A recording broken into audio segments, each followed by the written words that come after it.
Pessoal, beleza? Aqui é o professor Wesley, essa é a nossa oitava aula do módulo de Biologia Vegetal. E nessa segunda etapa da aula, a gente vai comentar aqui sobre o processo de condução de seiva. A gente vai comentar aí alguns eventos, algumas hipóteses, algumas teorias também atreladas com esse processo. Vamos lá? Pessoal, basicamente, quando a gente está pensando aqui em seiva, a gente tem que pensar obrigatoriamente aqui em plantas traqueófitas, isto é, plantas que apresentam aqui vasos condutores de seiva. A saber se aí nós temos desde as pedridófitas até as angiospermas, as plantas que são consideradas como traqueófitas. Claro que, como eu mencionei lá na nossa primeira aula, existem alguns contextos em que algumas briófitas apresentam uma espécie rudimentar de sistema transportador aí de seiva. Mas a gente não vai entrar muito nesse mérito aqui, porque não é tão comum ser cobrado aí nos exames vestibulares. Mas é importante nós sabermos aqui que o transporte de seiva ele se dá aí através de vasos condutores. A saber são eles o xilema e o floema. O xilema ele vai transportar basicamente a seiva bruta, que nada mais é do que uma seiva que é constituída por água e sais minerais. Ela está ligeiramente ácida, então está lá em torno entre 5,4 até 6,5 aí o pH. E além disso, é importante nós destacarmos que a seiva bruta ela vai partir das raízes para os órgãos aéreos aí das plantas, beleza? Além disso, a saber-se que o floema é o órgão aí, o sistema vascular responsável por transportar seiva elaborada. Seiva elaborada, ela é constituída aí por cerca de 80% d'água e 20% de compostos orgânicos, e essencialmente aqui açúcares. Ela é ligeiramente alcalina, então está ali em torno de 7,5 até 8,5 o pH. E como eu comentei em outros momentos, a água vai circular aqui das folhas para os demais órgãos aí da planta, certo? Posto isto, a gente inicia a nossa análise aqui com a condução da seiva bruta, ou também denominada como seiva inorgânica. Nada mais é do que um processo que é conduzido aqui pelo xilema, ou também denominado como vasos lenhosos, que parte das raízes até as folhas, certo? Além disso, é importante mencionar-se que esse transporte ele se dá contra a gravidade e que o xilema ele é um tecido constituído principalmente por células mortas lignificadas, certo? Se você não se lembra disso, recomendo fortemente que você dê uma olhada aí na nossa quarta aula, que fala lá da histologia vegetal, e a nossa sétima aula, a terceira etapa aí, que comenta sobre a... Perdão. A nossa sexta aula, que fala aí sobre o caule, beleza? Lá eu comento brevemente aí sobre o xilema. É importante nós destacarmos que quando a gente está pensando aqui na condução de seiva, existe uma teoria aí chamada teoria da coesão, tensão, transpiração, ou teoria coesão, adesão, tensão, ou até mesmo teoria de Dickson, que é um botânico irlandês, que é aquela que melhor explica aqui a ascensão da seiva bruta aí nos vegetais. E essa teoria ela parte aí de três princípios, a saber-se a pressão positiva da raiz, a capilaridade e a transpiração. Cada um desses termos aqui a gente vai comentar com detalhe nessa aula. Iniciemos aqui pela pressão positiva da raiz, que nada mais é do que um processo que vai empurrar esse líquido para cima. E aí, a saber se lá na raiz nós temos, através de transporte ativo, a introdução aí de sais minerais para o interior do xilema pelas células de transferência. E aí vale-se nós destacarmos aí que tem aquelas células que eu falei, o simpoplasto, o apoplasto e o transmembrânica, tá? São intermédios aí para a gente conseguir conduzir sais minerais e água para dentro da célula vegetal. É importante destacar-se que esse transporte ativo aí de sais minerais para dentro do interior do xilema fará com que haja aqui agora a formação de um meio interno hipertônico e, por consequência, vale-se ainda pontuar que lá na zona pilífera nós temos os pelos absorventes que fazem com que a água entre aí por osmose. Não menos importante, vale aqui nós ainda pontuarmos a presença aqui das estrias casperianas, que são justamente estrias aqui que estão impregnadas de suberina, que acabam tornando-se impermeáveis e acabam fazendo com que haja um impedimento do retorno da seiva ao córtex, certo? Todavia, todo esse conjunto de elementos aqui que caracterizam a pressão positiva da raiz não são determinantes aí para que a seiva bruta suba, tá bom? É importante ainda destacarmos aqui o segundo processo, que é o de capilaridade, no qual as moléculas de água elas vão subir de maneira espontânea por pequenos tubinhos. Esses tubinhos eles têm um pequeno calibre. E além disso, é importante destacar-se que ocorre aqui uma adesão entre as moléculas de água e esse tubo, tá? Através aí das ligações de hidrogênio entre as moléculas de água. Então, é importante nós sabermos que a capilaridade ela advém tanto de um processo de coesão quanto de tensão. Então, as moléculas de água elas vão se unir entre si e, além disso, elas vão ficar aqui aderidas à parede aí desse vaso. Por consequência, elas conseguem subir. E nesse sentido, é importante nós destacarmos aí, novamente, a água ela vai ser transportada aí por finíssimos capilares, tá? Que são o xilema. Elas vão manter-se aí unidas através das ligações de hidrogênio. E aí vai formar uma coluna líquida contínua aí das raízes até as folhas. Isso que a gente denomina como capilaridade. Então, capilaridade ela advém aí da adesão e da tensão. Além disso, vale se destacar aqui que nós temos que comentar do processo de transpiração. A transpiração, ela basicamente é caracterizada aqui por um processo de perda de água pelas folhas, tá?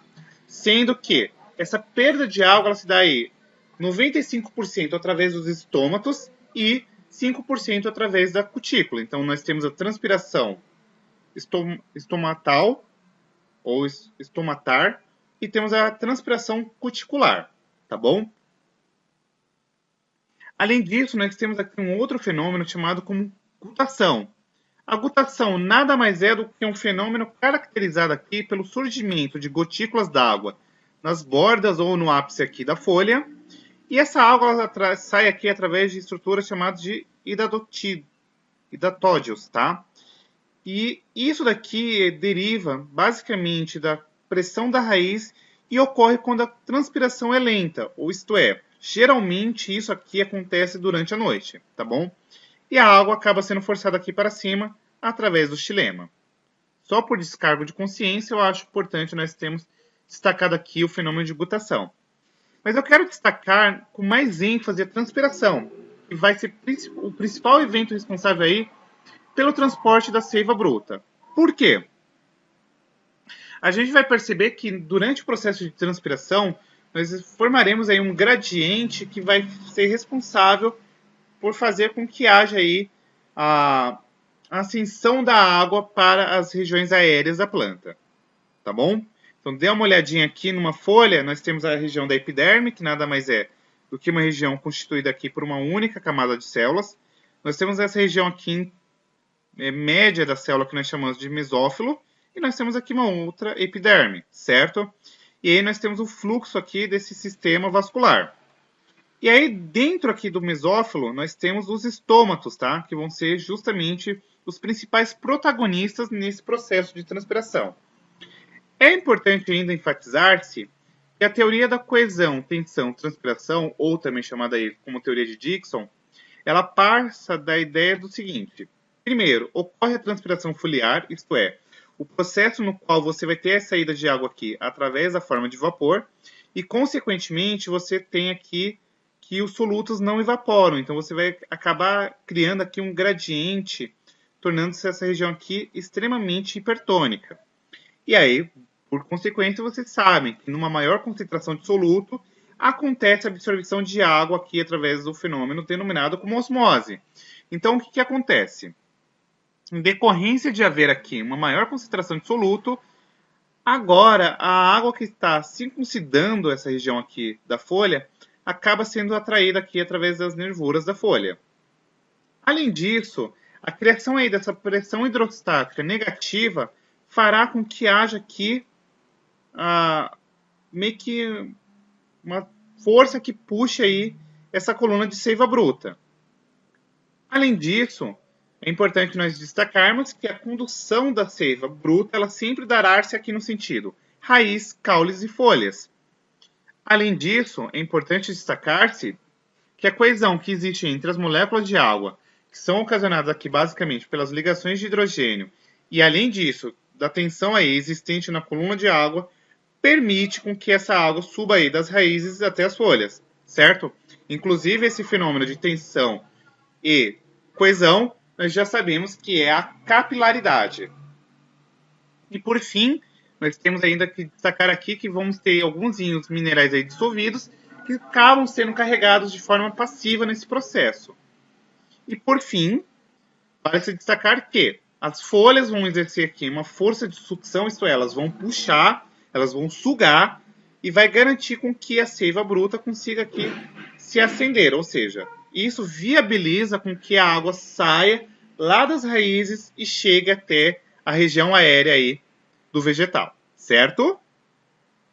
Como eu mencionei anteriormente, os estômatos aqui são estruturas que estão atreladas aqui com o processo de transpiração, estão atreladas aqui com as trocas gasosas.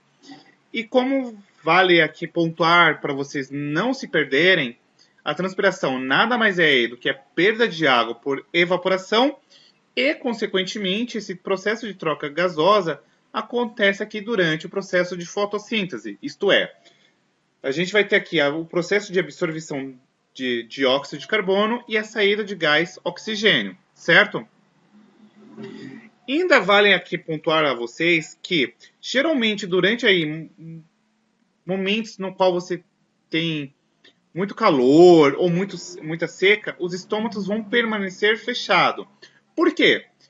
Se o ambiente está extremamente quente, seco, e eu mantenho esse estômato aberto, eu acabo perdendo a água aí por transpiração. Então, numa economia hídrica, ele mantém-se fechado de maneira com que não haja aí desidratação, certo? Todavia, em momentos no qual você tem uma luz solar aí suficiente e temperaturas não tão altas, eles vão encontrar-se aberto para viabilizar aí o processo de fotossíntese. Além disso, é importante nós destacarmos que, a depender da localização do estômato na célula, nós teremos aí algumas classificações. Primeiro, nós temos folhas anfiestomáticas, isto é, teremos aí os estômatos em ambas as epidermes. Geralmente, isso daqui acontece em espécies aí de regiões mais áridas. Nós temos aqui folhas hipoestomáticas, isto é, acontece aqui em apenas na face inferior aí da folha.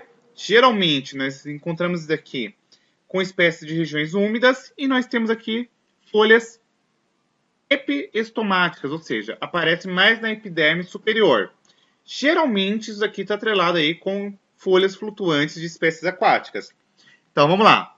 Quando a gente está olhando uma folha, ela pode ser classificada a depender da localização aí do estômato. Ela pode ser anfiestomática, ou seja, apresenta-se na epiderme superior e inferior. Ela pode ser hipoestomática, isto é, apresenta-se aqui apenas na face inferior, ou ela pode ser epistemática, perdão, isto é, quando ela apresenta aí na epiderme superior, certo? É importante ainda enfatizar-se que os estômatos eles vão controlar aqui a entrada e saída aí através de uma estrutura que nós chamamos aqui como célula guarda. E aqui, basicamente, a entrada e saída de água, ela se dá através de uma pequena abertura aqui que a gente chama de ostíolo, tá? Que fica entre as células guardas. Então, a água vai entrar quando você tem aqui esse poro que a gente chama de ostíolo, tá? E, consequentemente, essas células guardas se abrem. A água sai e esse poro aqui se fecha. A entrada e saída de água, basicamente, está atrelada aqui com a presença de íons potássios. Então, na primeira aula, inclusive, eu havia até mencionado a vocês que a concentração de potássio vai ser decisiva para que o estômato se abra ou se feche, tá? Então, vamos lá. Como que se dá essa regulação aqui da transpiração nos estômatos? Basicamente, a abertura e o fechamento perpassa pelo controle da perda de água e as trocas gasosas. E a abertura, ela se dá, primeiro, pelo influxo aí de íons potássios. A água entra aqui nas células guardas e as células guardas tornam-se túrgidas, ou seja, elas vão ficar gordochinhas, né? E, consequentemente, isso viabiliza aqui a abertura do estíolo, tá? Que é esse poro aí. No entanto, no momento ao qual você tem o fechamento aqui do estômago, atrelado no momento em que você tem agora um efluxo de potássio, a água sai das células guardas e as células guardas tornam-se plasmolizadas, tá? Plasmolizadas, inclusive, aqui é com S, tá? Não é com Z. E aí ocorre o fechamento do estíolo, tá? Então, o que é importante vocês saberem? A depender da concentração de íons potássios que você tem dentro das células guarda, você tem a abertura ou fechamento dessa estrutura. E aí, quais são os fatores que estão atrelados com a abertura ou fechamento dos estômatos? Primeiro, intensidade luminosa. Estimula a abertura dos estômatos. A maioria das plantas abrem os estômatos durante o dia e os fecham à noite. Todavia, existem aí algumas plantas com via de metabolização CAM, por exemplo, que abrem os estômatos durante a noite, justamente numa medida de prevenção de perda de água, tá? Então, durante o dia, você tem a luz, consequentemente, o processo fotossintético, e aí você tem a abertura dos estômatos para viabilizar as trocas gasosas. Outro evento atrelado aqui é a disponibilidade d'água. Pouca água no solo faz com que os estômatos se fechem, porque você precisa garantir com que haja uma economia hídrica. Todavia, quando você tem bastante água no solo, os estômatos vão se abrir. E por fim, o terceiro fator atrelado é a concentração aqui do dióxido de carbono. Em baixas concentrações de dióxido de carbono, os estômatos se abrem justamente para fazer a captação do CO2 e aí você ter lá o ciclo de Calvin-Benson, que a gente comentou em outros momentos. Além disso, é importante destacar-se aqui que em altas concentrações de dióxido de carbono não há necessidade de que esse estômago mantenha-se aqui aberto. E aí, consequentemente, eles se fecham. É importante nós ainda destacarmos que existem alguns mecanismos atrelados aqui com a abertura e o fechamento. A saber se são eles os mecanismos hidroativos, isto é, com água no solo, ele se abre, sem água ou pouca água no solo, ele se fecha. E nós temos aqui o mecanismo fotoativo. Na presença de luz, ele se abre e no momento no qual você tem aí ausência de luz, ele se fecha, certo? Por fim, é importante nós ainda pontuarmos aqui, num contexto no qual você tem falta d'água, acontece aqui o fechamento dos estômatos em decorrência de um ácido que a gente chama de ácido asbícico, que é o ABA, que é um fito-hormônio aqui extremamente importante para regular esse processo.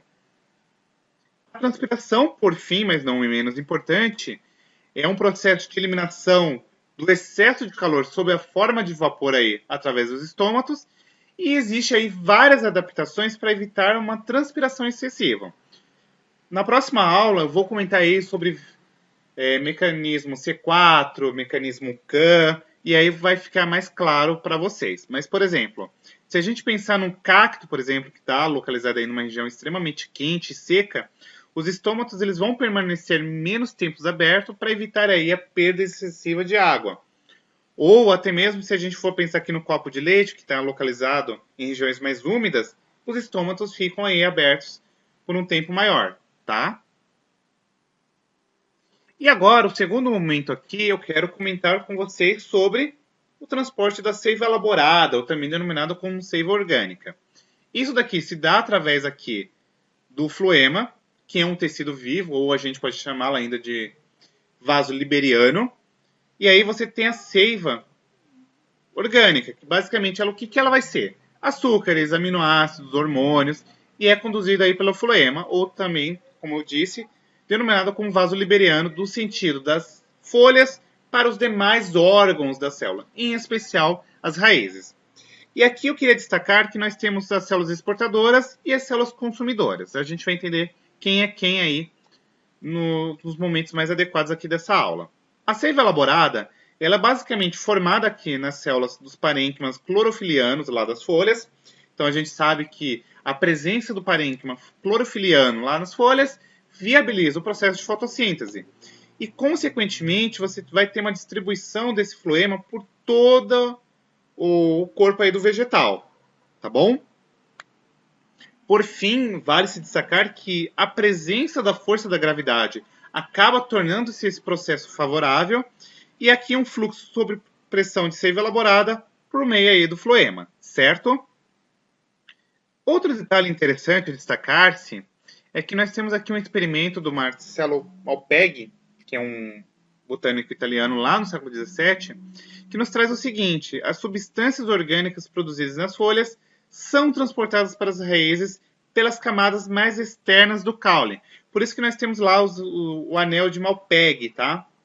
Que inclusive nós já comentamos no outro momento, que é importante para que a gente consiga descobrir, inclusive, até a idade aí da planta, certo? O fundamento físico que consiga explicar aqui como que se dá esse processo de condução da seiva elaborada é chamado como modelo físico de Munt, que fala agora o fluxo sob pressão das folhas em direção às raízes. Como que se baseia esse rolê aqui? Ocorre que aqui das células exportadoras ou produtoras, a gente vai saber que aqui são as folhas, a gente vai ter essa condução das exportadoras para as consumidoras, que são as raízes e as outras partes aí da planta, tá? E ela deve ser mantida uma diferença de concentração entre a região aí do órgão produtor, que a gente vai chamar de fonte, as folhas, que são as regiões aí fotossintetizantes, e o órgão consumidor aí, que são os drenos, como a raiz, o caule, etc. Certo? E aí, como que é esse processo aqui do fluxo de massa? A água ela vai se movimentar no interior aí do floema em decorrência de uma diferença de pressão osmótica existente entre o órgão fonte, que seriam aí as folhas, e o dreno, que é justamente a raiz e as outras partes aí do vegetal, tá? Então, ó, é importante destacar-se que muitos solutos aí no floema das folhas, que são aí justamente os produtos da fotossíntese, vai gerar um ambiente agora hipertônico. E, consequentemente, isso acaba atraindo aí a água por osmose. Isso acaba gerando uma força suficiente para que a água corra até os órgãos consumidores aí. Então, você meio que empurra o rolê, ó. Então, vamos dar uma olhadinha aqui, ó. Você tem o órgão fonte, isso gera aqui um gradiente, que agora vai tornar isso aqui hipertônico, e, consequentemente, você vai fazer com que a água seja atraída. Consequentemente, isso vai sendo empurrado até você chegar aqui no dreno, que, por exemplo, seria a raiz, que pode, inclusive, até armazenar um amido, por exemplo, tá? Aqui é justamente um modelo, um protótipo do modelo físico aí da hipótese do fluxo por pressão. Então, você tem uma região aqui que ela é mais concentrada e outra região menos concentrada. E esse fluxo de água e glicídio se dá aqui em decorrência dessa diferença de concentração, tá bom? Então, vale se destacar que a condução da seiva elaborada, ela passa aí pela ideia de você ter um órgão fonte, que no caso seriam as folhas, e isso daqui se dá através da diferença de concentração para os órgãos drenos aí, raiz, caule, fruto, semente, etc. Tranquilo? Espero que vocês tenham curtido a aula, tentei ser o mais sucinto possível aqui. E se você puder me dar um biscoito aí no vídeo, dando um like, compartilhando e comentando, ficarei extremamente feliz. Se você quiser me seguir aqui nas redes sociais, também agradeço. Beleza? Um beijão e até a nossa próxima aula. Fui!